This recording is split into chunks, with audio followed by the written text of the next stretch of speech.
Today I'm going to give you my honest opinion and review on the SUNCAST 8x10 shed after owning it for 3 years.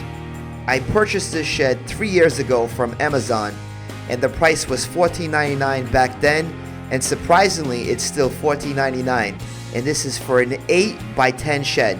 When it comes to plastic sheds, there's many options online and at your retail store. This happens to be the SUNCAST 8x10 resin outdoor shed. Now, this is made out of resin, which basically is plastic, but it's a durable plastic that's meant to withstand the elements. Originally, I bought this shed because I needed a quick solution to my storage problem, and buying this shed and putting it together seemed like it was going to be my best option. And in order to do that, the first thing we had to do was create the base. So the base is very important for any shed, and if you check out my channel, I have the complete video how I made the base for this shed. Once the base was completed, leveled and compacted, it was time to build the shed. As previously mentioned, this is the SUNCAST Resin Shed. I ordered online and it came in various boxes with various pieces. Setting up this shed was very straightforward thanks to the awesome instructions, and every individual piece on this shed has a stamped part number. This, along with the easy to follow directions, make building this shed relatively easy. Although this is a plastic shed, the quality of the panels, the quality of the shed itself is very nice, and the roof truss system, as you see here, is all metal, and it does have metal supports on the sides as well. My dad and I built this shed over the weekend, and I want to say it took about 15 to 18 hours to fully complete. As soon as we finished building the shed, it started raining.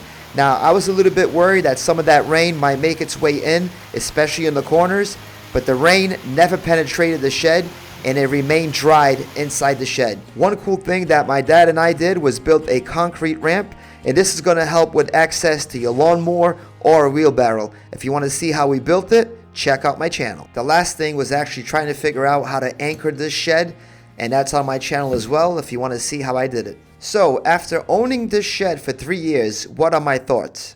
First off, for $14.99, this is an exceptional value when you compare it to similar sheds or when you compare it to more expensive wood sheds. And after 3 years, the shed looks just as good as it did on day one. There's absolutely no sagging, no leaks, and the shed remains intact and withstanding the elements with no issues whatsoever. From snow to rain and high winds, it has never been a problem.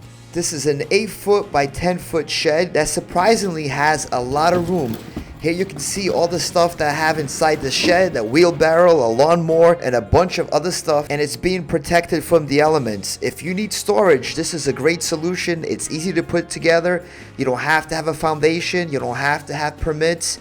You just follow the instructions and you put it together, and surprisingly, you get a lot of room on this 8x10. It's a really quick way to get extra storage without having to pay somebody to build you a shed. Now that we talked about the positives, let's talk about the negatives. There's not many, but one of the things that you'll notice is after 3 years, the plastic that serves as windows has yellowed. And not that this is a big deal, but it goes to show you that some of the material being used is not of high quality. The door handles also have faded, and these are decorative only. They don't actually work. Lastly, it gets extremely hot inside the shed in the summertime. This might not be an issue if you're just storing your lawnmower, but depending on what you're storing, the high heat might damage what you have in there, so it's something to be aware of. It gets extremely hot in the summertime. Other than these things I've mentioned, the shed has performed greatly. It really has stood up to the elements, and it continues to serve me well. Would I buy this again? Absolutely, because like I mentioned before, you don't have to build a foundation, you don't have to deal with city permits. You just simply put it together and it's ready to store anything that you have. It's a cheap, reliable, watertight shed that you can build on the weekend with some help, and you have a real solution to your storage problem. I hope this video has been informative, and if it has, put a like, leave a comment, and subscribe for more videos.